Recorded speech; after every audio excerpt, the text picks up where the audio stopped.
খামারে বন্ধুরা, আমার এই মুরগিগুলো আজ 26 দিন বয়স। 26 দিন তো আমার কী ওষুধ চালাইতে হয় আমি আজ পুরা কথাগুলো বলবো এই ভিডিওর মাধ্যমে। আপনারা মনোযোগ দিয়ে শুনবেন ইনশাআল্লাহ। এই মুরগিটি বাচ্চাগুলো আসার পর 2 ঘন্টার পানিতে লাইসিপিড দিয়েছি।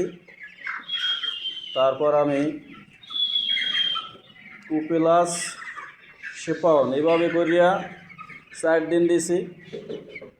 4 দিন তোমার গেছে, রাত্রে 30 পানি দিছি।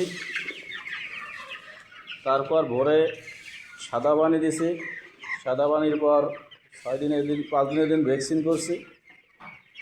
ভ্যাকসিন করার পর পরের দিন সারাদিন সাদা পানি চলছে। তারপরের দিন আবার রাত্রে 83 পানি। তারপরের দিন ভোরে দিয়েছি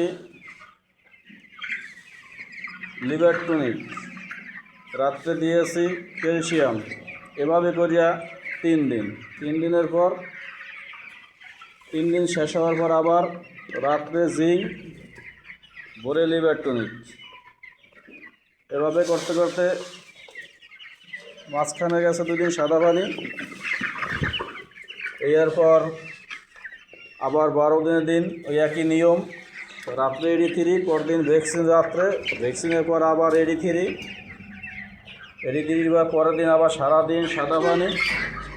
সাদা পানির পর রাত্রে আবার 83 পর পরের দিন আবার সাদা পানি। মাঝখানে 2 দিন আবার সাদা পানির পর একটি আমাশার ডোজ করতে হয়। করলে ভালো হয়, না করলে সমস্যা নাই। আমাশার ডোজ কী দিয়া করবেন? আমাশার ডোজ কক্সিকে এবং সিপ্লোসিন দিয়ে করলেও হয়, ডক্সিমেট দিয়ে করলেও হয়। একই ওষুধ বিভিন্ন নামে পরিচিত পাওয়া যায়, এভাবে করলে হয়ে যায়। তারপর এভাবে করতে করতে মাঝখানে সাদা পানি। তারপর আবার শীতকাল যেহেতু একটু ভিটামিন চালাইলেও চালাইতে পারেন, না চালাইলে সমস্যা নাই। 3 দিন ভিটামিনের পর আবার 1 দিন সাদা পানির পর একটা জ্বরের ডোজ করে দেবেন। জ্বরের ডোজ কী দিয়ে করবেন? জ্বরের ডোজ করবেন সিপ্লোসিন এবং এসবেড বা ফার্স্ট বেড, বিভিন্ন নামে জ্বরের ওষুধ পাওয়া যায়। শুধু রাত্রে একবেলা চালাইবেন। 3 দিন দিলেই আল্লাহ রহমত এইভাবে আমি দিয়েছি। দেওয়ার পর আজ 26 দিনে পড়ছে, এখন আর ওষুধের প্রয়োজন নাই।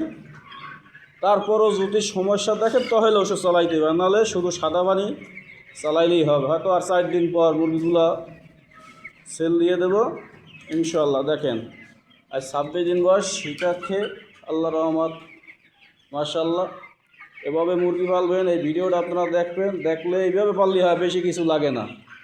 ডিলারে কেউ সাজেশন নিলে অনেক টাকার ওষুধ খরচা করে তারা। খোদা হাফেজ।